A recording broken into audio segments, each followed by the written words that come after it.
Hi, welcome to Morning Talk Show. Today is my conversation with Malcolm Guite. I was really privileged to speak with Malcolm because he is just he's like a luminous figure. He's a poet and an author and a singer-songwriter and an Anglican priest and an academic and all kinds of things. But despite all the things he does, I never really feel like he fits in one kind of category or career, except for maybe poet, because he really like lives and breathes the written word and just uses it so effectively. And he's got a YouTube show called A Spell in the Library that he's been doing during the pandemic that I've really enjoyed, where you get to kind of go into his world and he talks about poetry. And poetry, like poetry and spirituality, are two things that have been becoming increasingly important to me through the course of the podcast. So we really delve into a lot of spiritual themes, and specifically the story of the Transfiguration in the Bible. I wanted Malcolm's take on it because I've struggled to I've understood the passage, I think, somewhat, but I've never felt it. You know, it's Jesus' face glowing, showing his disciples his true form. And so, yeah, this is a particularly Christian conversation, although I don't think you need to be a Christian to appreciate it. I hope you like it. Like and subscribe for more of this kind of content. And without further blabbing from me, here's my conversation with Malcolm Guite. So, yeah, I'll just say, Malcolm Guite, welcome to Morning Talk Show. It is such a pleasure to have you here. You've been, I don't know, I think probably for a lot of people, you've been kind of a comforting presence during the pandemic with your YouTube videos, you know, being invited into your study, and the way that you do that with the knocking on the door. And yeah, well, that was quite a fun thing. That was a completely new departure for me because I was aware of YouTube, but I didn't know how it worked. I didn't have a channel or anything like that. But on the day our first, and I must say, very severe lockdown was introduced, it was sort of overnight. You know, we didn't quite. The Prime Minister just came on one evening and said, "From tomorrow, stay at home. You know, you can only go out for an hour's exercise," sort of thing. And I was realizing I'd have to do my chaplaincy from home rather than from college. And I'm very used to having my door, you know, open and available, and students just dropping in and just for a chat. And I'd pull a book off the shelves and think. And I thought, well, I'm going to miss that. I wonder if I can learn YouTube and work out how to do it. I'm very unsophisticated, so none of those films is edited. I don't even know how to trim them. But my wife kindly agreed to be, as it were, the proxy for my visitors. And so she knocks on the door, you know, well, then I welcome her in and imagine it's you, as it were. And then right. We just take it from there. And I think about it for about 5 minutes before we start. And then that's it. You know, we just do it. Yeah, it's really good. I mean, it does seem very impromptu in a lot of ways, which is so nice. And I think it's just one more example of kind of a slightly magical thing that would only have happened because of the pandemic. Yeah, you know? I mean, it's this whole, you know, it's a pity to have a flat screen and all the rest of it, but this is astonishing that we can do this, and it has enabled all kinds of. Yeah, I agree with you. I'm glad you used the word magical. That's an important word to me, and I call that whole series, I call it A Spell in the Library.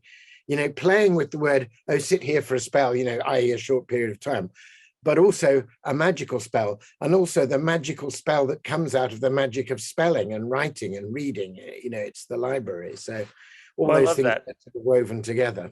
Yeah, it's a lot. It's more layered than I had thought. I hadn't thought about the name very deeply, but yeah, that's perfect. And I've really enjoyed those. So, one of the reasons that I have really enjoyed your work, and the fact that you're a little bit of an apologist for poetry on the internet, you know, in a way, because I don't have a deep background in poetry. My father was extremely influenced by Lewis and Tolkien, and read them aloud to us. Oh, that's great. That's the way to hear, you know. Yeah, and now I've read a lot of Lewis to my young children. Tolkien, they weren't quite ready for. I think they liked The Hobbit. They can sort of, well, The Hobbit's really the children's one, but they can discover the rest. Yeah, my dad, we did the Narnia books and The Hobbit. My dad read The Hobbit brilliantly. He did he had a great voice for Gandalf, and he did the trolls in wonderful Yorkshire accents. So that was nice. And then he started the Lord of the Rings with us, and then we were away at school, and but I sort of got the bug. So, I think I was probably about 16 or 17. I got a battered old paperback copy of the Lord of the Rings for myself. My dad had a lovely, I think more or less first edition, which I now have, which he bought when it came out. But I just bought this tatty old paperback of it and just got completely absorbed in it as a 16 or 17-year-old. And I probably couldn't count the number of times I've reread it since then. It's a world I love to inhabit and explore. Yeah, I mean, I must say, even I have personally not yet read The Lord of the Rings on my own, but because of having it read to me as a young person, it's definitely like there in my mind, and I think it forms a lot of the language. Like I have just found it in adulthood.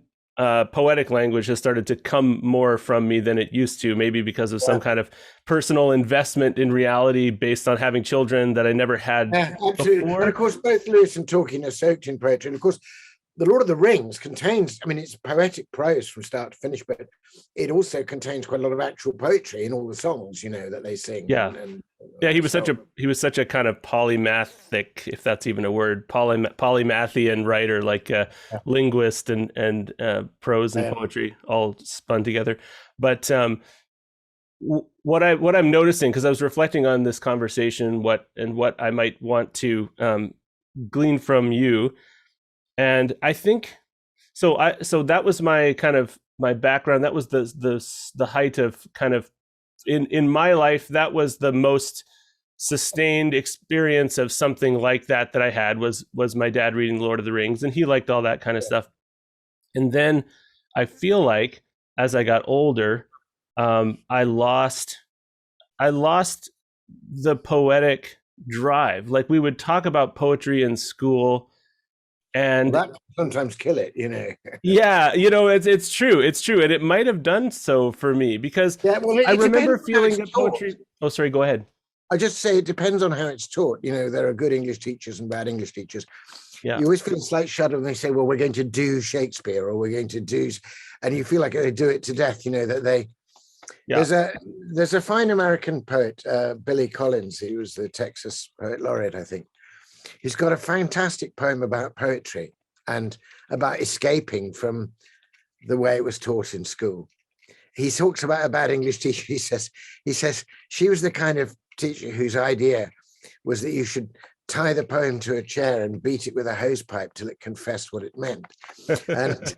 And he says, but I wanted to put my ear up to the murmuring hive of the poem and wonder what honey its innumerable bees were making. That's wonderful. That's so good. I remember saying once to a friend who was studying literature that it sometimes felt like the academic study of literature was like chasing down a fawn in the forest and holding it and look at its eyes, look at it, like turn it around, look at its tail, isn't its tail wonderful? And so you've got to make things. I mean, of course there's a place for opening up and studying, noticing the wonderful things the poet is doing, but you've got to do that in a way that's consonant with the poem and keeps it alive and breathing. A memory that sticks out for me, I'm sorry I interrupted you there. No, it's fine, go ahead. A memory that sticks out for me was at a time when we were discussing a book in school, and I can't remember what book, but I got very excited that I felt like I had discovered a meaning in something that was said, and the teacher just said, "No, it means this."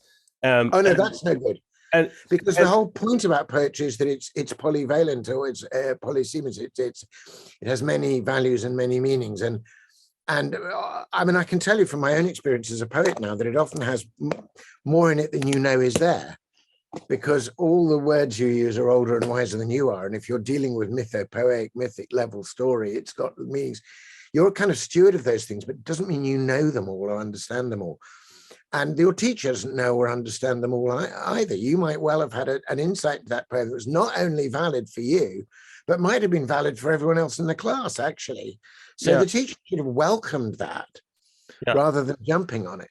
Yeah, I mean, I could have honestly been totally out to lunch. But I still feel like the reaction to that, it kind of did like push me back down into a hole. And I mean, I don't mean to bellyache or anything, but I just yeah, I think it's possible that that education can drive that out. But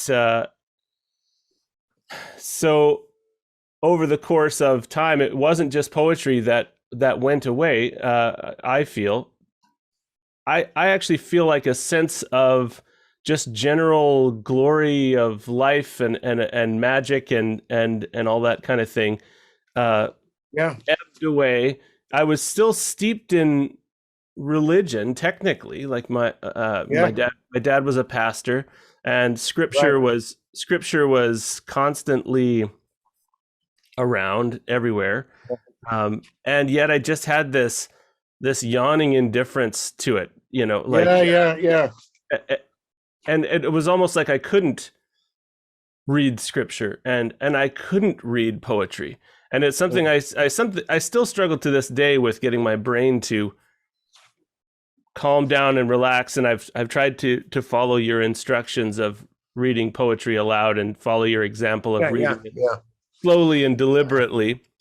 And and I have had a reawakening. I'm sorry there's so much biographical information here. This is kind of it tends to be how my conversations start so that it can be a place that I'm invested in.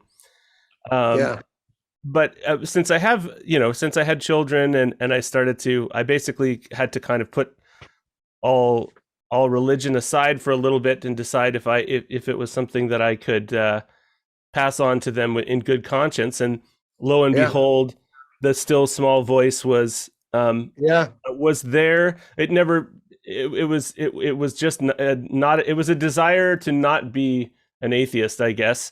Yeah. Yeah. That was such a minimal, low level, tiny little thing, and it's grown now to where I actually am finding joy in poetry and scripture. But I feel like it's something that should have happened for me, at a Yeah. very young age, like I've heard it happen for other people. And even poetry has started to come to me to write, like things that I have to Mm. open up a file and start typing it out out of Yeah. my brain.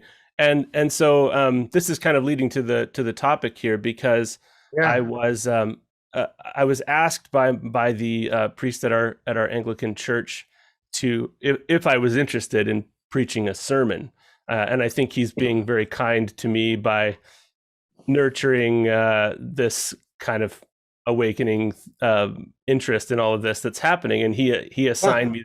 I said yes, which surprised even me. And then he assigned me the Transfiguration, and I read Well, that's a great thing to be assigned. Is I'm realizing that now. Yeah, like I'm kind of I said, okay, sure. He said, how about the Transfiguration? And I said, okay, sure. And I went and read it, and I was like, I know that I've read this before, and it's it made me feel like I had been sort of almost something in my mind has been quashed or something, because how have I read this before and never it's never made an impact on me. It's always been like, okay, his face was glowing, and like the three tabernacles. I resonated with the three.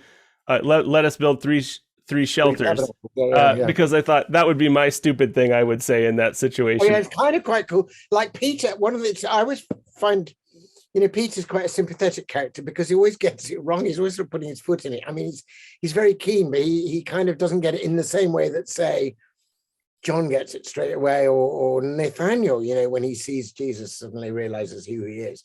But I rather like that. I remember hearing somebody preach on that passage of the Transfiguration about, this ineffable, beautiful, uncapturable, utterly given moment happens, and you have to be in it. And Peter almost can't stand the transcendent beauty, and he wants to frame it or control it in some way. And he builds it. And the preacher said, you know what he's like? He's like that really annoying wedding photographer who sort of makes everybody stand still and go back and reposes them so they're sick of it. Yeah, no, it's true.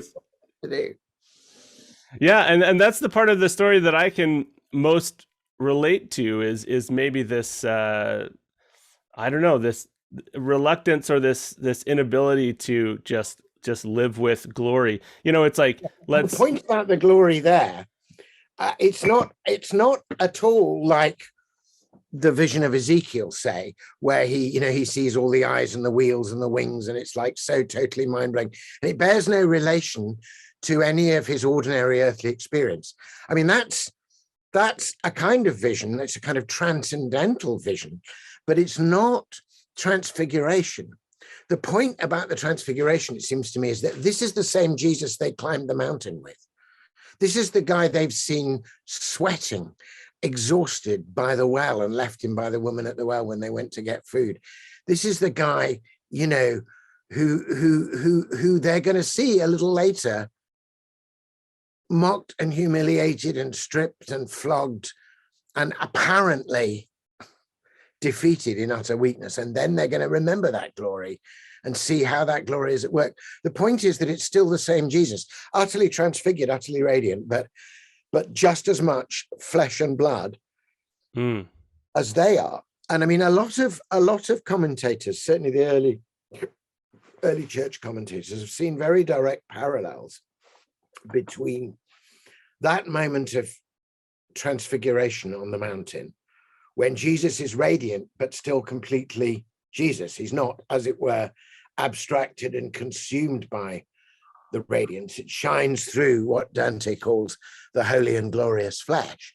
A lot of commentators have compared that with the archetypal moment, which in a sense prepares for it, of Moses and the burning bush on Mount Horeb, where Moses goes up. This is in Exodus 3, where he's minding his, he's doing his own thing. He's not expecting to have a transcendent and transfigurative moment. He's just minding.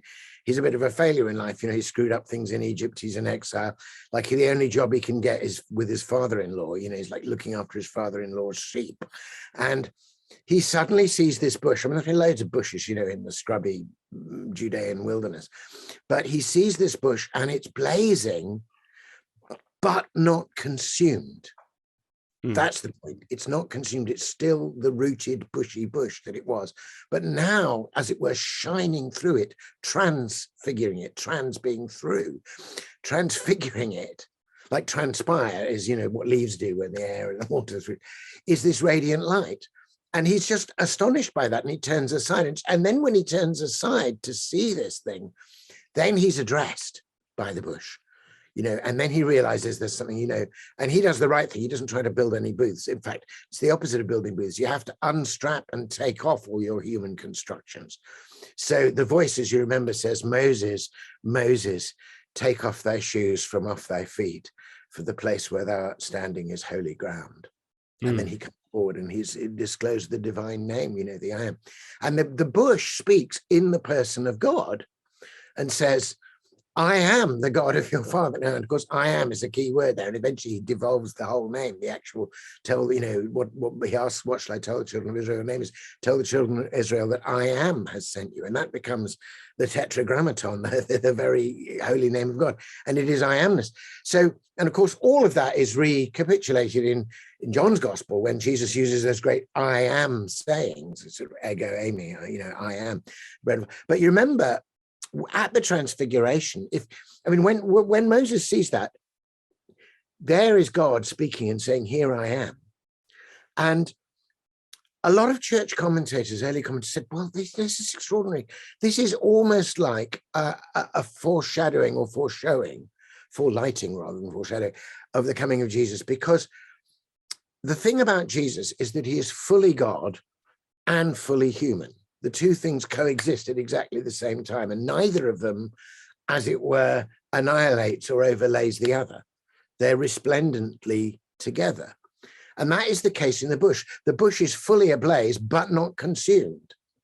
So they saw this as an anticipation of the incarnation and the coming of Jesus. And of course, the point of the story is that Moses is there when the transfiguration happens.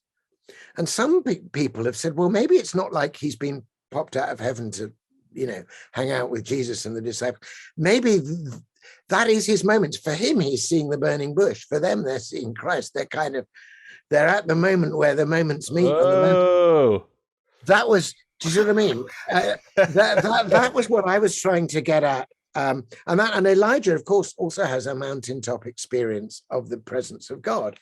And so I tried to get that in my own poem on the transformation. I mean, maybe this is a point just to bring it in, but I tried to get transfiguration. I tried to get that that sense that let's just see if I can find it here.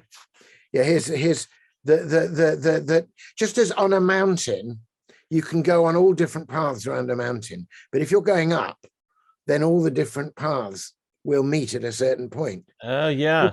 Moment in and out of time. It's the same moment, in a sense, the same mountain of Moses and Elijah. Now they've come to this point too. They're coming out of different points in the long string of time. So that's why you say in that moment, in and out of time. Yeah. So I'll read this bit just because it might be helpful at this point if we're thinking about it. I was hoping you would, because I have it on my screen too, but it'll be better in your voice. Transfiguration. For that one moment in and out of time, on that one mountain where all moments meet, the daily veil that covers the sublime in darkling glass fell, dazzled at his feet.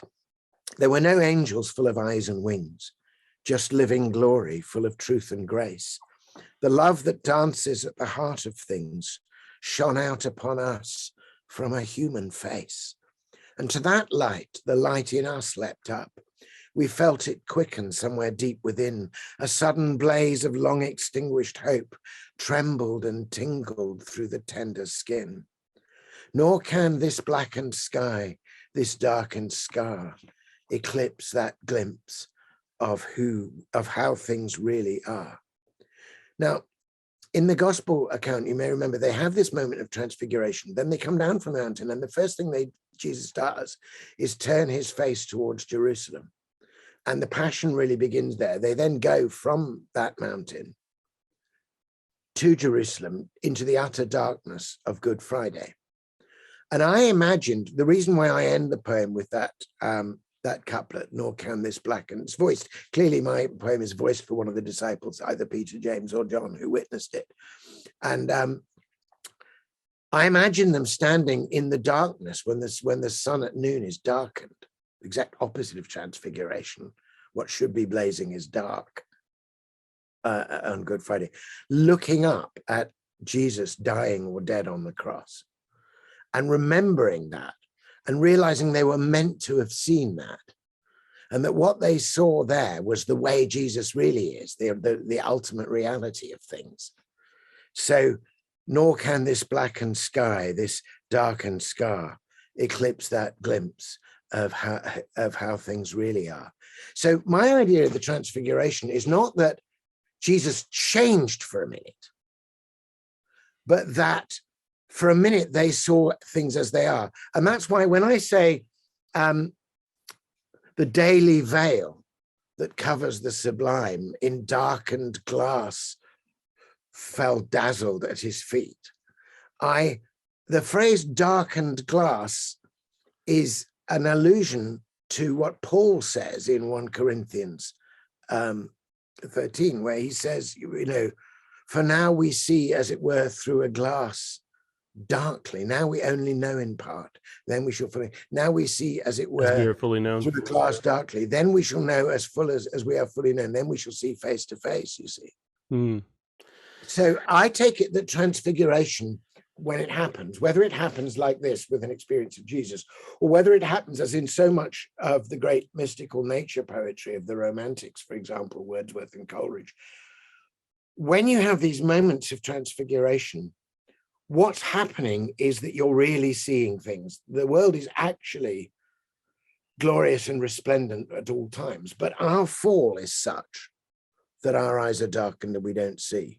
And that's why people often experience transfiguration as a kind of awakening, or enlightenment, because and we can't sustain it for too long. We sort of fall back into the ordinary day. Yeah. We should never forget the moment when it happens. And I think it happens more often than people realize. I think it happens for people who have no concept of no explicit concept of Christ. I think whenever you have the whenever I you totally, have the feeling of hope, unexplainable hope that yeah. comes up inside you, I think it's a very common Yeah, I think it is. And in experience. fact, but I think its source is Christ. You don't have to, if you think Right. about the New Testament, Jesus is constantly doing wonderful things for people who have no idea who he is and don't even know his name. You don't have to tick a bunch of theological boxes and sign up to a creed before Jesus will come within 3 feet of you. I mean, Yeah. he's meant to be the logos, the word that sustains everything. There's a sense in which he is constantly breathing everybody into being. Mm. Now, it's really, I'm not saying you don't need to know. I mean, I think it's really important to know his name, and I think it's astonishing to know his name and to know that he came and what he did for us. That's really good. Right. But he's not limited. We're limited by our knowledge to some degree, although he keeps breaking it open. But he's not limited by our knowledge. Mm. Yeah. You know. So, Yeah. so no, it's very interesting. This idea of yours, I agree with entirely that this happens more often. I think it happens a lot. And I think because we live in a very materialistic culture and we've privileged the mundane, if you like, and we tend to have a reductive philosophy and we call that normal. I mean, it's not normal. It's only something that's happened in the last 300 years and most cultures don't have it. Well, we've kind of normalized an untransfigured view of the world. And for that reason, people actually repress the experience because they don't want people to think they're crazy or, they have it, so they just don't talk about it. But it happens. One of the essays that really helped me and influenced me in trying to think these things through was an essay. It's in a wonderful book by Dorothy Sayers, published posthumously just after her death. It's a collection of her late papers. It's called The Poetry of Search and the Poetry of Statement. But there's an essay in it called The Beatrician Vision in Dante and Other Poets. Now, she calls it the Beatrician vision because she thinks that when Dante saw Beatrice and felt not only was she transfigured, but so was he, and the whole of Florence was, when he sort of saw her in her glory, or he almost saw her the way God sees her.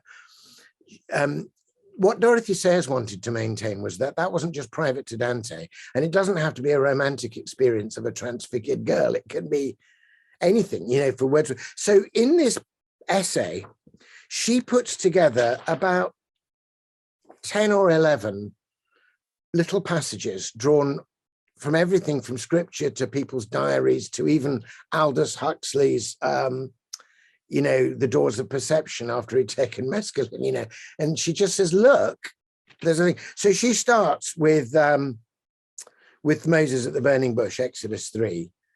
And then she goes on to a quote from William Blake. So this is Blake, she quotes. What it will be questioned, it's in a thing called the vision of judgment, which is more of a judgment of vision. So this is Blake. What it will be questioned when the sun rises, do you not see a round disc of fire, somewhat like a guinea? Oh, no. I see an innumerable company of the heavenly host crying, holy, holy, holy is the Lord God Almighty. What do you see? So then she gives the transfiguration from Matthew. And then she gives this. Here's Aldous Huxley in The Doors of Perception, right? So this was published in the late 40s, early 50s. Plato could never have seen as I was seeing a bunch. So Huxley is saying Plato is trying to abstract us out of this world, but the glory actually shines through it.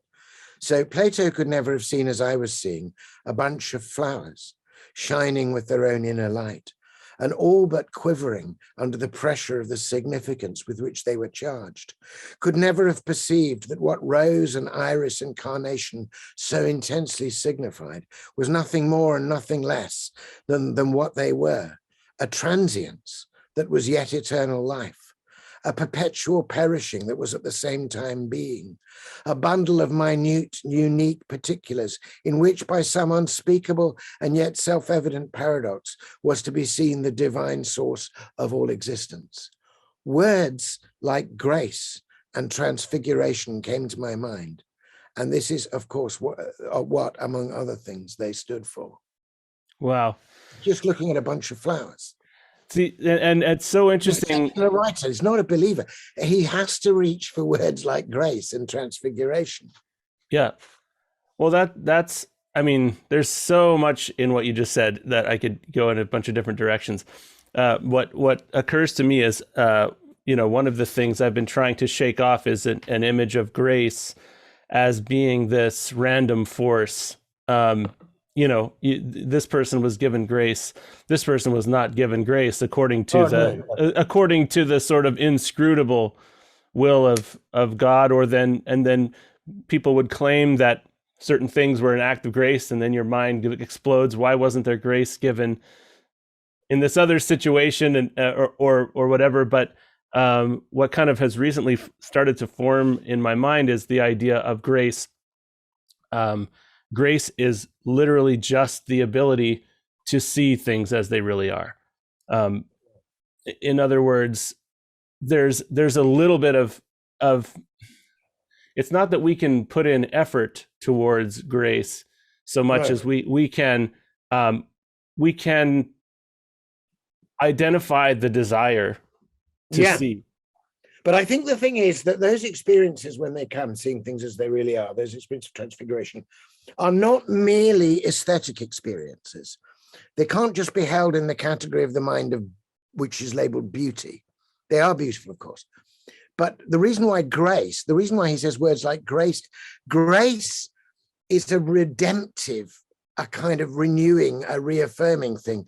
So I remember preparing a couple for marriage once, and it happens to say, I was going through the marriage service, and it happens to say that marriage is a means of grace, that it's a sacrament, that the grace of God comes to us. So I said to both of the couple, what do you think grace means? What do you understand grace to be?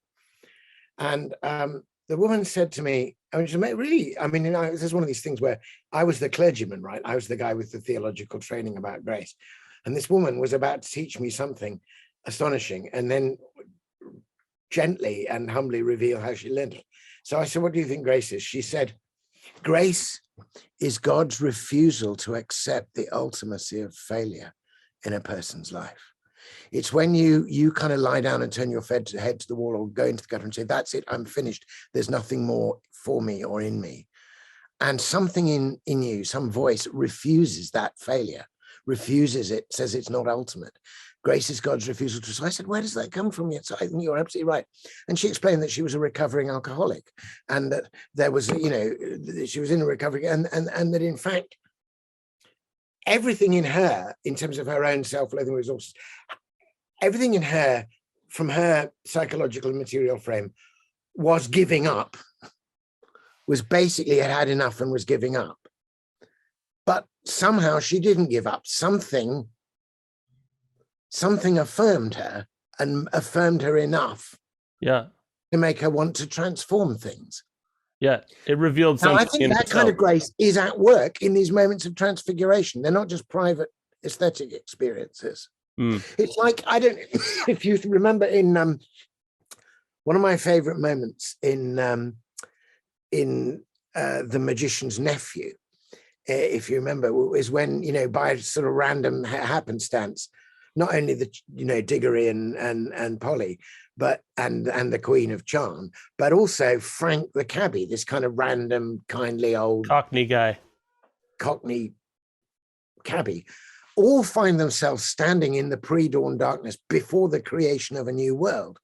And the first thing that happens, of course, is, the stars sing, and they come into it, and then they become aware of the lion. He's singing creation into being. And then when they see the stars tingling in all their glory, the cabbie's response is wonderful. He says, glory be. He says, I'd have been a better man all my life if I'd known there were things like this. His first response is a kind of moral awakening. And then, meantime, untransfigured by this, and Uncle Andrew Ketterley is trying to sneak towards the kids and get the rings and all of this. And he's nattering away and saying, when he sees the lamp start to grow, he immediately sees the commercial possibilities, and he's wanting to think. And the cabbie says, stow that row, I want to hear the music. So for Frank the cabbie, there's this, what's known as the Platonic triad, isn't it? Goodness, truth, and beauty. If transfiguration is seeing things as they truly are, and as they truly are is beautiful, there is also this goodness. And the goodness is not judgmental goodness. It's not like, oh, I've got grace, I'm good, you haven't, you're... On the contrary, The grace is precisely, as Paul says, grace abounding to the chief of sinners. The grace finds you absolutely wherever you are, in whatsoever condition you are, and wakes you up and changes you. What arises in my mind when you're saying this is that grace has not that necessarily grace comes from us, but grace has a participatory or a relational effect to it. In other words, something in us. I guess some of my conditioning would have me believe that the thing to do in a moment of glory is to be as not there as possible, so that you don't sully it. Just see it. Try to see it, and don't. I guess because often you identify, if you're really present, you might identify something glorious in yourself or something beautiful. That is revealed by the thing. Maybe the resolve to, because when you're an alcoholic and you get this sense that your moment of final failure has been rejected, that doesn't mean you magically just become an automaton who walks their way out of no, absolutely not. Situation. It has revealed something in yourself. And even the glass darkly, I've heard that as a mirror. Now we see things as in a mirror. Dim mirror. Yeah, that's glass probably meant that in that sense. And it took me forever. It took me forever to realize that there is significance to the fact that it's a mirror. It's you're seeing yourself in the dark glass. When you see God, you're seeing yourself in a dark glass. And I'm not saying that I'm God or that we need to accept that we are God, but it's just so interesting how maybe an experience of glory or an experience of God is a revelation of something about yourself as well, something about your humanity, that Jesus also had humanity, so that you've seen that you have something in you that you didn't know about. Exactly. So, but what you see in Jesus is the restored humanity. This is where the kind of theology of fall and the earlier theologies of fall are really helpful. Because when people talk about original sin, but properly speaking, the first thing that's really original is the goodness and the blessing. God sees everything as good, including the human beings, the man and his wife. And in fact, we get this extra thing out of all creation.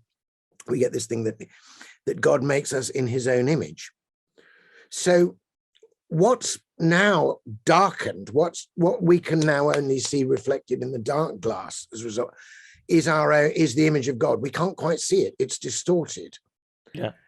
But one of the things that we understand about the birth of Jesus and his being born of Mary and Mary being a virgin, all of those things, what that symbolically means, setting aside the historicity, just symbolically what it means, is that Jesus, apart from Adam before the fall, whom we're never going to meet, the only fully alive, completely restored, because he never needed a completely perfect human being in whom that image, which is in fact in all of us, in whom that image is no longer obscured but is radiant, we see is Jesus. And when they see him as he really is at the Transfiguration. And there's one right sense in which they're also seeing themselves, not as they are, but as they will be, as they have the potential to be. And Paul really goes through that in a big way in Corinthians and elsewhere, where he says, what we are, we know, but what we are to be, we do not yet know, but we are changed from glory to glory. And that idea that even seeing for a moment any part of God would start to transfigure you, not just God, is of course there in the Moses thing. Another reason why Moses is there. Right. Is that when Moses sees, God says to Moses, you can't, it's too much for you to see me and, you see my face, but hide in the cleft of the rock and look, and I'll pass by. I'll show you my back or whatever. My hinder part, my back, And I think that's what Moses is kind of seeing the back. They're standing in front of Jesus. They got to see the face. Moses is seeing the back. Yeah. But even when Moses just sees the back, as it were, he comes down and he's no idea that he's been transfigured. His face is resplendent. And the children of Israel are like really freaked out, right? And he ends up having to put this veil on because of the radiance of a human being who is beginning to be transfigured into what they should be. The early church theologian who really got this and thought about it was Saint Irenaeus. And Irenaeus has a famous saying in which he says, "The glory of God is a human being fully alive." I've heard that, yeah. By which he meant Jesus, but he didn't just mean Jesus. He meant all of us in Jesus. You have died, your life is hidden with Christ in God, says Paul. This transfiguration, because it is still fully human as well as fully glorious, is a foretelling or a showing of what we are called to be and will be if we let grace transfigure us. But we're not it now, but we do keep seeing it. You do see it. We either see it transfiguring in the landscape, or we, in the end, God is going to say, "Behold, I make all things new." I mean, the great promise is that the earth will be filled with the glory of God as the waters cover the sea. Or again, when he says about his coming, he says, don't say, "Oh, he's there," or "he's oh there." It'll be like the lightning that shines from the east to the west. What we're looking for is this complete transfiguration, which, is the heart of the Christian hope. But to keep us going, we get, by grace, these little glimpses. And the little glimpses aren't, they're not like random little dots of gold, in the kind of speckled pattern of our life. It's much more like if you were looking at a tapestry and you kept seeing little dots of gold. If you turned the thing around, you'd realize they were a consistent golden thread that were just popping up. But they're all very nice.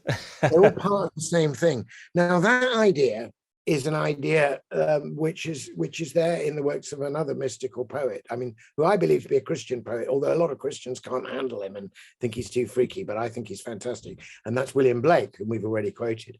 Yeah. Oh, I love William Blake, in one of his poems, says, "I give you the end of a golden string, only wind it into a ball, and it will lead you to heaven's gate, fast in Jerusalem's wall." This golden, it's not a series of isolated episodes, it's a golden string. Yeah. No, and I feel like the more of those moments that I've had, the more it feels like a string. And the string is pretty, in fact, interestingly, that golden string, I mean, Lewis, of course, knew that passage in Blake, and Dom Bede Griffiths. Bede Griffiths was a chap who was a very good friend and brilliant pupil of Lewis's, with whom he corresponded a lot, and who eventually became a monk. He was a Catholic, he became a monk, and eventually he went to India and founded a sort of Catholic ashram there.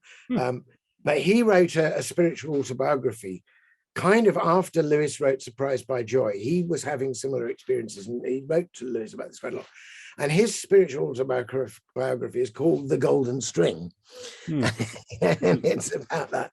He's an interesting character, Don Bede. I mean, he's died now, but I'll look him up. Yeah. So something that came to mind when you were saying that about Moses is, and maybe this is reaching, but it feels like that glimpse of yourself as you should be, and you're a man fully alive, could be comparable to the actual search for the promised land, and that the promised land could be this thing that we're sort of consistently searching, consistently moving towards, even though we've never been there, and it's this beautiful land flowing with milk and honey. And I think it's interesting that Moses didn't make it, that's a very promised land. Sort of most poignant and sort of tragic things in the whole arc of that narrative. But he sees it. He goes up again onto a mountain. Yeah, and they send some scouts. Oh, sorry, go ahead. Well, actually, he goes onto the mountain, sees it. And of course, Martin Luther King, in the famous "I Have a Dream" speech, was channeling that in terms of hope, where he says in that speech, I've been up to the mountaintop. I've seen the promised land. I may not, he says, almost anticipating his own death, I may not make it. Chills. He's riffing on that. Yeah, that's, I mean, it's so interesting. Something that also just came to my mind that I'd never really thought about is when they're nearing the promised land, they send out the scouts, Yeah, have a yeah, look, and they come back full of anxiety. yeah, yeah. And There's I think giant that's actually, I resonate for the first time in my life at this moment. I'm resonating with that as a sense of, when you get that sense of who you should be, and you think maybe you're changing, very glacially towards it, there's an anxiety about that future state. What is, what, I don't know. It's sort of, the banality tries to, yeah. to creep in again. And it tries to come back, but also because advancing glacially is a fair enough one way to put it. But there's another way to put it, which is a series of deaths and resurrections. I mean, in the end, the Jordan is a death and resurrection. That's why Sure. baptism happens in the Jordan. It's going down and coming up. And you have to kind of keep letting go. In fact, when they come down from the mountain, the first saying that you get from Jesus is, unless a grain of wheat falls into the ground and dies, it bears no fruit. But if it dies, it yields a rich harvest. And he's not just talking about his own crucifixion and resurrection. He's talking about the pattern to experience this transfiguration, to get the thing which is promised in these glimpses, involves a letting go of everything that's not that, a letting go of the false in order to receive the true. But we're very used to the false. We find the false very comforting. It's the usual thing. We can know it. We can contain the false. Yeah. That's what I find. We can own the false. So maybe I would be relevant another poem here. I recently published at the beginning of last year a book called David's Crown, which is a series of 150 linked poems, all responding to the Psalms. So I'm meditating on each Psalm, and I'm not like doing a fresh translation. I'm just finding something in the Psalm that spurs me on to some other moment. And I'm often interpreting the Psalms mystically and Christocentrically.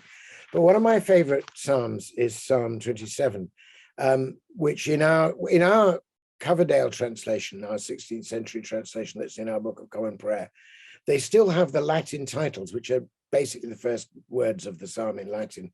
So this one is Dominus Illuminatio, but God enlighten me, transfigure.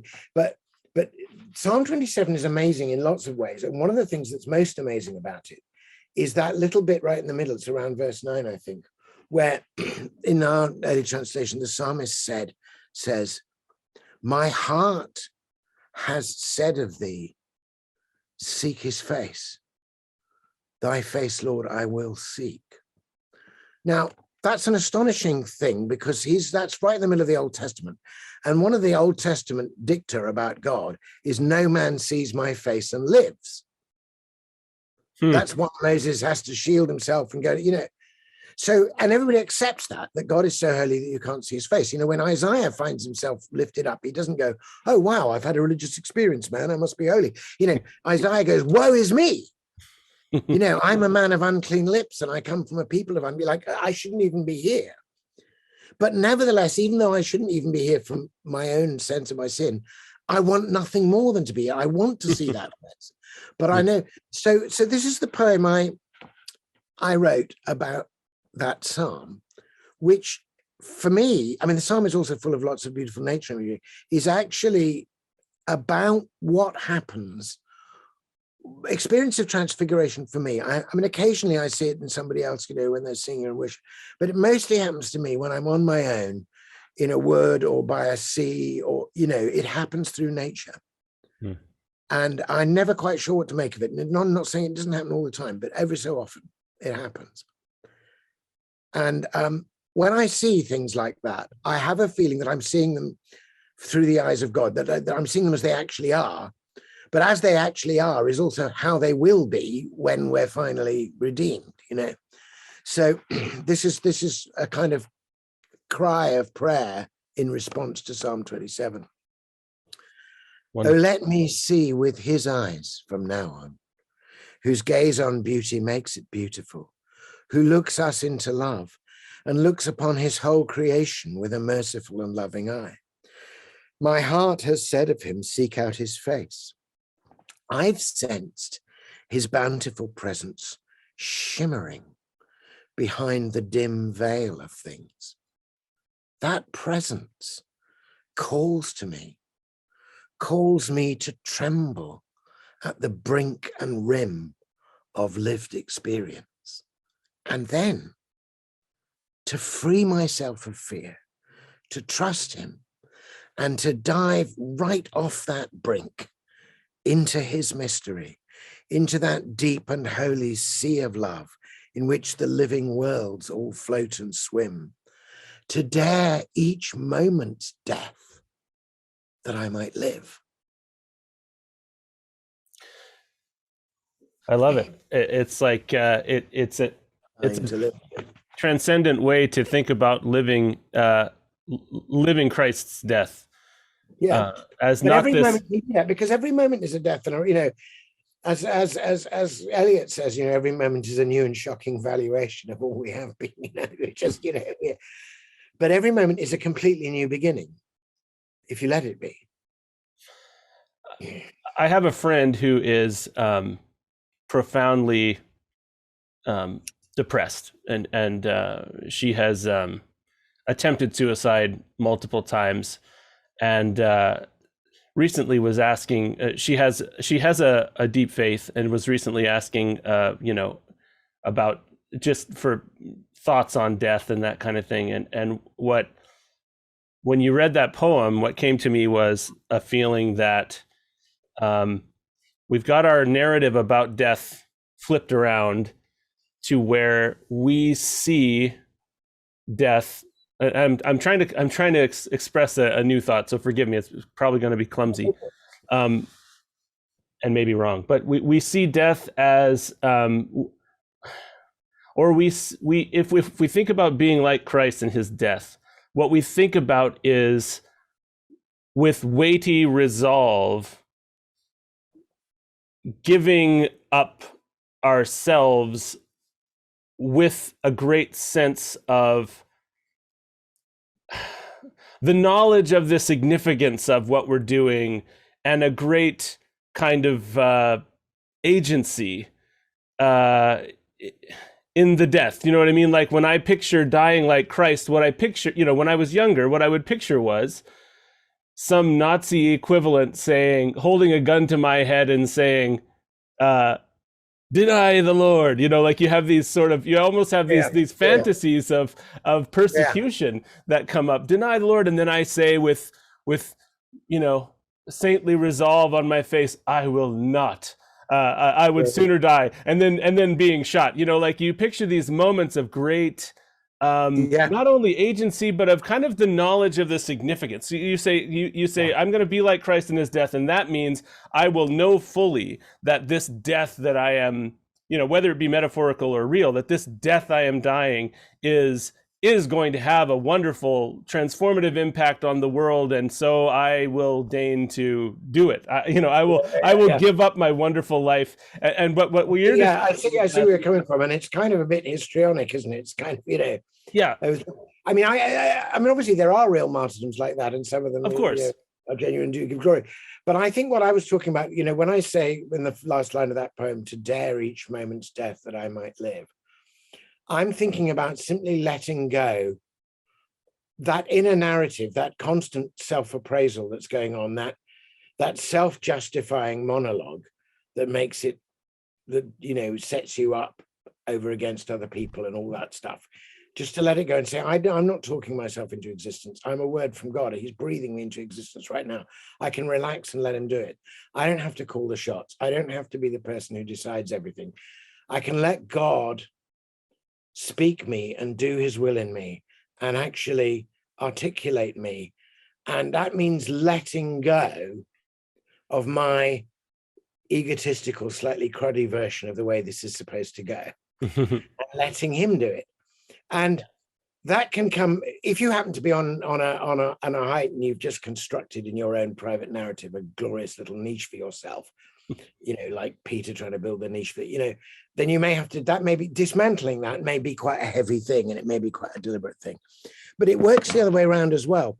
I'm a great fan of Coleridge, as you know, and Coleridge was a very early campaigner against the slave trade and became friends with the guy that, he did know of Wilberforce, but the guy that had actually recruited, my mind is going blank now, I can't try to remember his name, but the guy that recruited Wilberforce to the cause was a guy who, golly, Thomas, somebody, anyway, this guy, who was the bloke who did all the research and interviewed all the sea captains that had been slavers and got the facts and figures about it, and they brought it to Parliament Thomas Clarkson. And it took years and years. They kept putting a petition to Parliament. It was blindingly obvious that this should be abolished, and they were saying, oh no, there's good economic reasons why we need it. And it was only the force of this little Christian group, so-called Clapham sect, Wilberforce and co, that finally got the legislation through. But it took about 30 years, during which they had to really, the reason why it kept going, slavery, for so long, was basically nobody wanted to know the horrible facts behind cheap sugar, and they just wanted to put the sugar in their tea and forget about it. So you had to keep presenting it, but the people who had to keep presenting it were constantly aware, therefore, of this appalling waste and human suffering. And there came a point where Thomas Clarkson he fell into a serious depression, and his friends got him a little cottage in the Lake District to just go and recover. He just collapsed. He couldn't do it anymore. And he got to know Coleridge and Wordsworth, who were obviously up there. And he wrote a despairing letter to Coleridge saying, I don't think I can go on. And he says, it's not just that I've lost my will to keep going on this hopeless course, but actually, I don't have any idea of the divine anymore. When it says his spirit searches our spirit, I don't know what spirit means. I just have no idea of the divine. Can you help me? And Coleridge sent him back this magnificent letter in which he said, my dear Clarkson, he said, you may have no idea of the divine, but let me assure you, you are a divine idea. You are one of the divine ideas. God made you up and thought you up and brought you into being. You were there in the mind of the Logos in the beginning. You're one of the things that were made through him. He's thinking you and speaking you right now. You don't have to have any idea of him. What's important is his idea of you. You are a divine idea. And as he speaks to you, you and I, he says, are little logoi, little words in the speech of the Logos. And then he says, so pick yourself up. And he basically says, try not to be an impediment in the speech of Christ. Don't let Jesus get tongue-tied as he tries to speak you into who you should be. Yeah. And that picks Clarkson up and turns him around. Yeah. Yeah, and it could even be that it's important, I don't know about for him at that time, but it could be that it's important for us to have those moments where we have to drop the sense, because I recognize that a good portion of my my sense of myself in the positive sense, it could be misguided. I could be wrong about myself. I could be. I don't know how to describe what I'm saying, but like that revelation that I think that's very true, that we're the words of God. It opens us up to say, okay, let me discover myself again. Let me discover what I have been blind to. And the more of a picture you have of yourself, the harder it is to maybe seek out those things. But then what happens if you keep bringing your picture of yourself, such as it is, some of which would be perfectly good and perfectly true, some of which will be a polite fiction. But if you keep bringing that to God and then hearing him, he can retell it. He's constantly reframing your narrative. To give you an example, again, from Lewis, I mean, one of my favorite sequences, actually, in any of the Narnia books, is in The Horse and His Boy, when, Shasta, having run away, and he's come back, and he's ended up running and getting to the castle of King Loon, and he actually delivers the message of the coming invasion such that they're able to prepare themselves. The Keller means rescue, but he doesn't realize it. He's no idea that he's part of this big story. He just goes on and he carries on wandering, like everybody ignores him because they're busy defending the castle. He's just a kid. So he ends up walking over this mountain pass in thick fog. In fact, there's a terrible precipice on one side, but he doesn't know it. And he becomes aware of this presence, this thing, this other walking beside him. He tries to ignore it. And then he can't bear it any longer. And he says, "Who are you?" And this voice says, it's wonderful. The voice says, "One who has waited long to hear you speak. Tell me your story." Which is exactly, of course, like Jesus on the road to Emmaus coming to the disciples and saying, "Why are you guys so sad? What's the problem? Tell me." So then Shasta begins his narrative, which is in a sense the narrative that we've already heard, because we've read the story. But he says, "Oh, I had a terrible time and I was alone then. My father was, and then I had to spend the night at the tombs, and there was this weird cat that came, and then, I was riding along and we were pursued by lions. You wouldn't believe it. And then we went somewhere else. There was another lion." And so on, and he finishes the story and he says, "Do you think there was ever such an unfortunate boy? Or you look how lonely I've been." And the voice says, "You were never alone. I was the cat that kept watch over you by the tombs. I was the lion that rushed towards your horse and gave you and the horse the extra strength to run that extra bit. And what you don't know is that I was the lion that pushed the little boat to the shore where a fisherman waited so that you would be nurtured, And then gradually the fog lifts, and of course he sees Aslan, and Aslan has a threefold affirmation of who he is, myself, which is a country. So what happens there is that Shasta gives his narrative as he understands it. And Jesus Aslan doesn't take away any of that narrative, but he completely gives and says, "Look, all this time, did you not see this? This is what you were for. This is what you were doing." And as Shasta allows his own story to be retold to him by the one who is the great story maker, and that's, I think, what happens sometimes. Now that, if you like, is a kind of little death. We stop being the person in the sense we thought, but we become who we really are. Mm-hmm. Because we're listening to the one who's making us who we are. So it's a kind of restoration as well. Yeah. And I mean, I think possibly, as well as riffing on the road to Emmaus, Lewis was possibly riffing on the great moment in St. Augustine's Confessions quite early on, which is Confessions, as you know, is addressed to God. It's not addressed to the reader. We just overhear Augustine trying to get his act together with God. And there's a great bit when he's been going into like minute detail about all the stuff he's guilty about. And there's the famous bit where he went over into the neighbor's garden and stole a pear, not because he needed pears or even like them, but just for the pleasure of stealing them and all this stuff. And then he suddenly says to God, "But wait a minute," he says, "Why am I telling you this? What is the point of my telling you all this? You know, anyway, you're God, you have complete knowledge, you are truth. What's the point of my telling this to you?" And then he answers himself. He says, now I know why I'm telling this to you. Because you are truth and I am not truth. And I can only become truth by telling my story to the truth. And then you tell me, which well, so I guess that's all really great. I love that. And I'm wondering if this podcast is actually not typically this explicitly based in faith. And I'm wondering, I'm wondering what is the way that we start. What is the way that we start this process of sort of telling our story, and maybe it's as simple as that. Just start telling it to yourself, or what it like. I guess what I'm wanting to give people is a sense,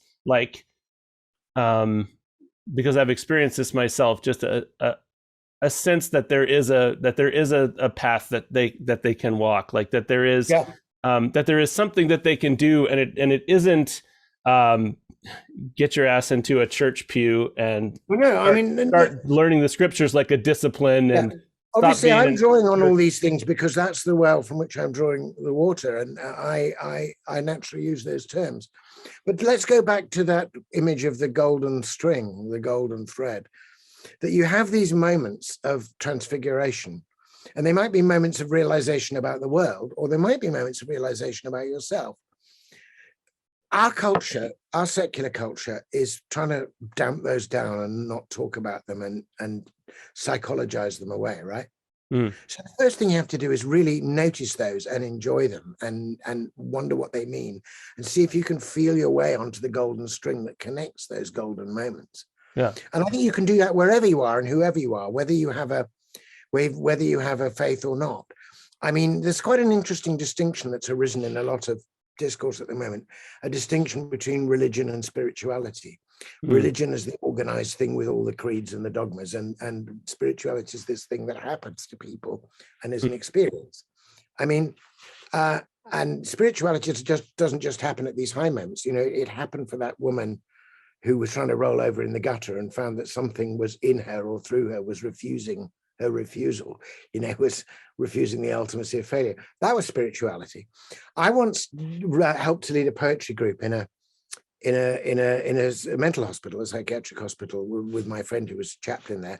And it was quite a tricky thing to get in because obviously, because the way everything gets medicalized, a lot of the doctors saw religion as part of the problem rather than part of the solution. And but actually, so we had to, I was in there, they sort of smuggled me in as a poet, really. And I was doing like a poetry workshop, which I was very happy to do. Anyway, there's a woman there who one of the things we realized was that it was okay to talk about spirituality, but not okay to talk about religion in terms of the ethos of the hospital, the secular hospital. So we began with this distinction between spirituality and religion. And this woman who suffered from occasional psychotic episodes and had, you know, was dealing with schizophrenia as a long-term thing in life, was perfectly wonderful and, you know, articulate woman. So we were saying, what is the difference between spirituality and religion? All of us here in this room might have either different religions or no religion, but can we accept that there is a common spiritual? So this woman stood up, she said, I can tell you the difference between religion and spirituality. She said, religion is for people who are afraid of going to hell. Spirituality is for people who've been there. You know? Oh, yeah, that's interesting. I've never forgotten that. Yeah. You know, so yeah, I mean, I'm not only a Christian, I actually believe Christianity is true. So I think that in the end, if you really did follow the golden thread, it would lead you to Jerusalem's wall, and you would get an astonishing surprise and wonderful good news and discover that all this time you were a lost child of God and you would be welcomed into glory. It would be wonderful. But I don't need to drop that on top of anybody with a pile of Bibles from a great height while they're trying to work this stuff out. Yeah. Because I trust that that is the case, right? Yeah. I would just say to you, go with the experience, follow the thread, look for the goodness and truth and beauty where, you know, in my view, all of that belongs to God, and you won't get lost if you find it. If you look, you know, seek and you will find. So Jesus doesn't say, follow this exact creed. He says, knock and the door will be open to you. You know, ask and you will be answered, seek and you will find. I would say that to anybody. I wouldn't rush in to kind of program what they're doing. The danger of doing that is that you end up you sell them short. You know, you hand them a handy, quick formula that represents the results, if you like, of a long lifetime's working out before they've done the lifetime's working out, and they don't know what it means, you know. But they think they've got it, you know. So actually, you have to be very, very careful. If you're a Christian, as I am, you trust that people are not actually going to miss the ground of being, you know. If God is the ground of all being, he really doesn't need people going around like sort of double glazing salesmen trying to, you know, advertise him. But he does need people to let the world know that they live in a spiritual realm, and that this idea that's just been about for about 200 or 300 years in the West, that really it's just a piece of material bouncing atoms and consciousness is an accident. None of it. Dead matter. They need to be delivered from that. And obviously I hope and pray and believe that the ground of all being, having become a human being in Christ, will meet them one way or another. But, you know, Shasta has that significant conversation on a mountain ridge in the fog with he knows not whom. Right. How would you describe then for someone for whom the word spirituality is totally tainted? Um, like I've got a good friend who we talk about deep matters, and he's a deep guy. But whenever I use a word, like I'll just throw in, I'm like you, where this is the language of my brain, and I'll throw in the word sin or something, not meaning it in a convicting way, trying to like throw it at him, but and then invariably he will say, I think I know what you mean, but you used the word sin, and like, Oh yeah, I can't, like, I don't. I know I think it's important not to use. It depends on who you're talking to. I mean, it seems reasonable to use what they call the language of Zion in this conversation, but it can be very off-putting. Instead of sin, you can just say the human condition. Yeah. And yes, and I think I mean, it's often a slip of the tongue, and I'm not necessarily, you know, I guess I'm just wondering, how would you describe the spiritual realm or spirituality to someone for whom that concept is Yeah. is totally corrupted? Yeah, that's interesting. I mean, because for us, the word religion or the word Christianity might be off-putting for someone, but generally, perhaps just on our side of the word spirituality doesn't seem to be a bad word for people. People seem to accept that and like it simply as a word, of just that specific word. But yeah. I think, I mean, I think one of the things I would want to do before I said anything, if that's the way the conversation was going, would be to hear from that person about their own experience and say, I mean, it's like Aldous Huxley having the experience with the vase of flowers and then saying he reaches for words that are not part of his normal vocabulary. He says words like grace and transcendence came to mind. But then he goes on to say what they were amongst other things. So I would be wanting to say to somebody, have you ever had that feeling that suddenly for a minute, everything is lucid and comes together and means something, and then it's lost again? Or how is it for you when you walk out under the stars? And I might say, let's take two completely different reactions to it. You've got Pascal in his Pensée, looking up at the stars. He says, le silence éternel de ces vastes espaces m'effraie. So the eternal silence of these vast spaces frightens me, right? And you've got the book of Psalms saying the heavens declare the glory of the Lord and the firmament showeth forth his handiwork. Those are two different, genuine, and quite frequently experienced human experiences when you consider the vastness of the cosmos. Now, and sometimes the same person has both, or they move from one to the other, or in different moods, they feel one or the other. How is it with you? When you contemplate these vast things, what goes through your mind? Do you feel anything deeper? They're finding that out. So then you're trying to hear from them on their occasion, on their. Yeah, and no, and that's and I guess that's great. And the point of I'm not looking for ways to convince anyone of anything either, right? It's just I sometimes feel a weight when I sense that. I guess as I perhaps awaken a little bit, I want to help other people. But I mean, these things take a long. I mean, yeah. I was brought up in a Christian household, but I didn't stay Christian. I really rejected it very, very thoroughly when I was about 14 or 15. And I went to the opposite extreme in the sense that I went for completely reductive scientific materialism, which is a position I held for 4 or 5 years. And I mean, in those days, we didn't have Richard Dawkins, but we had B.F. Skinner, which is pretty similar sort of reductive behaviorist kind of thing. But then I had an experience of transcendence or transfiguration, which took place not in any religious context at all. It actually took place in Keats's house in Hampstead Heath. I was taken there by an aunt of mine, and I thought, oh God, who's this boring old fart? I don't know anything about this. And then, of course, I realized this is an amazing, passionate young man in love with a girl next door, dying of consumption, writing this poetry. And they happened to have the words of the Ode to a Nightingale up on the wall. actually in the room where you could see the casements opening into the garden where the tree was, where the nightingale sang. So it's like literally reading it where it happens. And that poem, I was a very deeply pissed off and depressed 16-year-old, really not having a good time, and stuck in this boarding school in England and homesick and everything. Anyway, you may remember that poem starts very, very unpromisingly. For one of the greatest poems ever written. It's just, it begins, in my heart aches, and a drowsy numbness pains my sense, as though of hemlock I had drunk, or emptied some dull opiate to the drains 1 minute past, and lethe words had sunk. So I'm just standing randomly, hoping we can go somewhere more interesting, reading the poem on the wall, and I'm going, oh man, I know what you mean. Like, well, like, ache, dull, sunk, drains, he's coming down from opiate. I totally get you. And I was sort of drawn into the poem through this empathy in the kind of dull, thudding, sunkness of things.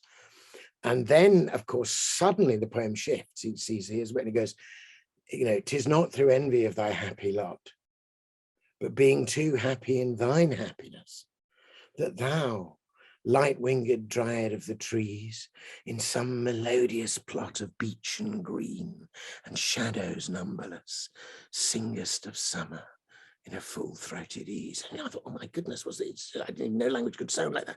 And then you remember in the poem, he goes out into the dark, to try and hear the bird more, but like it's almost like sensory. He says, I cannot tell what flowers are at my feet, nor what soft incense hangs upon the boughs, but in embalmed darkness, guess each sweet. And he goes out, it's richly sensual, through verdurous glooms and winding mossy ways. And he hears the bird again. It's getting a bit further away each time.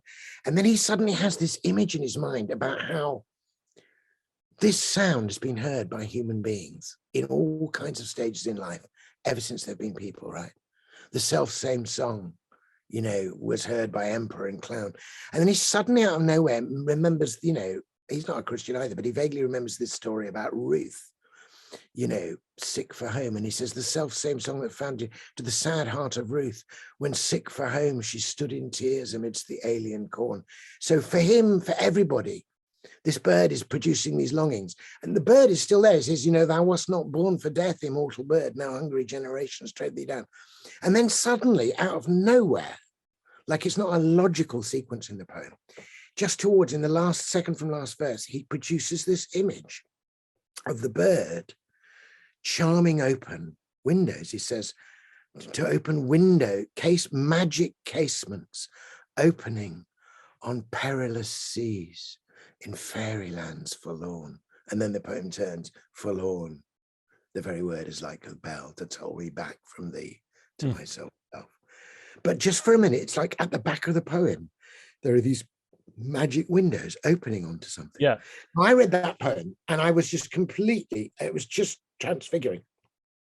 And I read it again and again. And before I walked into the room, I was absolutely convinced that every single human experience, however apparently lofty or whatever it was basically the accidental byproduct of selfish genes replicating and unwinding enzymes and sort of random electrochemical signaling in the physicality of the brain. It had nothing beyond that. And insofar as we experienced it is in any sense, transcendent, that was a complete delusion, right? It was, consciousness was an accidental epiphenomena of the mere working out of stuff. That was my view. Now, at the end of that experience of reading and I realized that something had happened. And I thought, well, whatever else this is or was for Keats and is for me now, it's not just a chemical reaction. It may be a chemical reaction in my brain as well, but it's not just that. Something happened here. Now, that didn't make me a Christian. It didn't, but it cracked open this kind of concrete carapace that I put over the deep well of consciousness, the deep well of poetry. Like I'd concreted it over because I didn't want any of that stuff.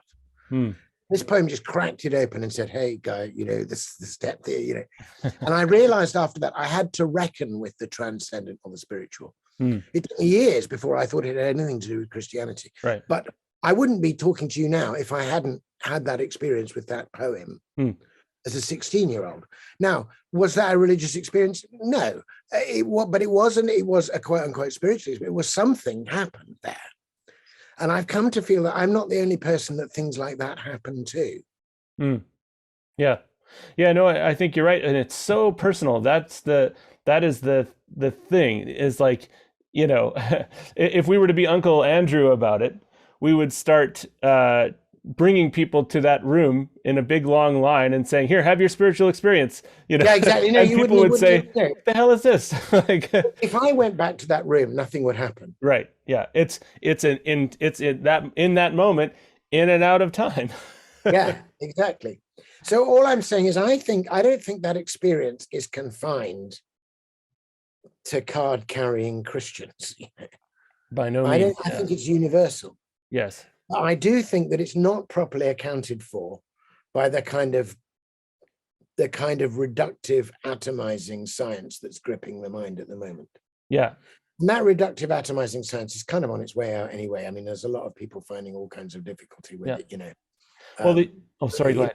Actually, neuropsychologists are getting more and more mystical by the day, So, I know. I talked to Bernardo Kastrup on the show. Anyway, that's what it is. What it is.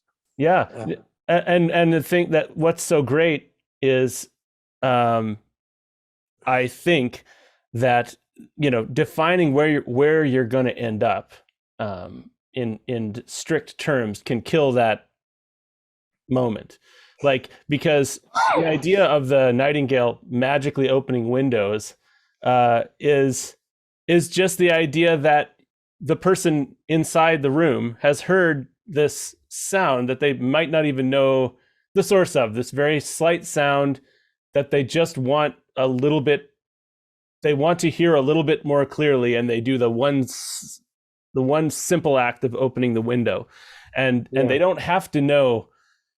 I think that is the spirit. That's the profound spiritual moment. And I mean, at the end of it, the poem, it's interesting. It's very honest because it recognizes not only that the moment is transcendent, but also that it's transitory, that it's passing. So it finishes forlorn. The very word is like a bell that tolls me back from thee to my sole self. Farewell. The fancy cannot cheat so well as she is famed to do. But then he keeps hearing the bird. It's getting further, further, further. And the last lines of the poem are, fled is that music. Do I wake or sleep? Yeah. Am I coming back to something, or have I just woken up? Right. Kind of teasing thought that he's experienced a kind of change of consciousness, and now he doesn't quite know what to do with or how to assess the consciousness that he's gone back to. Yeah. A more usual consciousness. Well, the honesty is one of the things that makes it,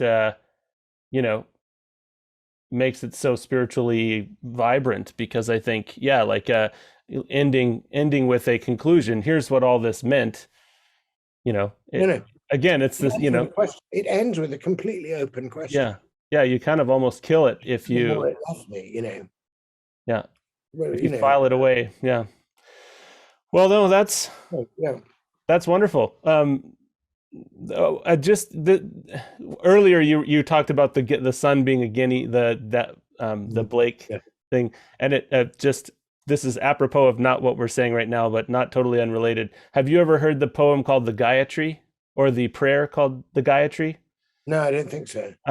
It's really, really ancient. I can't remember where it came from. Maybe it's Hindu. But it's let me see if I can bring it up, because it's like it parallels the William Blake poem. O thou who givest sustenance to the universe, from whom all things proceed, to whom all things return, reveal to us the face of the true spiritual sun, hidden by a disk of golden light, that we may do our full duty, that we may know the truth, that I may know the truth and do my full duty as I journey to thy sacred feet. Yeah, that's very good. Which is a good one. Sorry? Well, I was just saying, I'm working at the moment on a sequence of Arthurian poems, Yes. and I'm trying to see how the sort of rather more mystical and magical side of our pre-Christian stuff was woven into and became part of this. And one of the things I'm thinking about is because you have all these, it's almost as though the landscape, England herself, kind of comes to life in various ways, with the ladies of the lake and that kind of thing. But I'm trying to think, and I've just got a bit. I just might see if I can get it for you. I mean, I'll have to wind this up fairly soon, but yeah, I've got a bit where in the story I'm talking about a character called Andran, who's this sort of the mysterious woman who ends up with the magic ship taking the Grail Knights to the castle, of the Grail. And Mallory, who's my main source, doesn't tell you anything about how she came to the ship or anything or who she is, really. So I've been writing, as it were, a bit of her backstory, which includes her. She goes off into the woods to pray and meditate with her aunt, who's a hermitess. And I'll just read you a couple of verses where Dandran, who's the heroine here, is learning from this wise woman in a hermitage in the middle of these woods how to fast and pray. And then I'm trying to describe her experiences. So she taught Dandran the way of prayer, the way to still her soul, the way to woo each beast and bird, to know each creature as a word breathed into being by our Lord. For God himself is the true bard and sings creation through his word. And Dandran learned from all she heard and knew each star, each stone, each bird as parts of one great whole. By night she kept her pure vigil there, and morning came too soon. For she would see the stars wheel by and hear their music from on high and feel their influence and cry in ecstasy when she'd descry a sphere of silver light draw nigh. Then she would lift her eyes and spy above the valley's chalice high the wafer of the moon. So she's experiencing the whole of creation as a kind of sacrament. She doesn't need, in that sense, the church. I think it's right. Yes, the moon as a wafer. That's really good. Wow. Anyway, so that's a little taste of what's to come. It's kind wow. of Yeah, I'm very excited about that. And so we can end now. And this has been for me just really, really wonderful. I don't often listen back to these conversations very much because I find it hard to hear my own self-talk, but I think this is one I'm going to listen to again in full just to kind of let it soak in. So I really appreciate you taking time to speak with me today. Okay, that's great. I'm going to need to sort of sign off now. And okay. Have a great rest of your day. Okay, thanks. Bye. Thanks.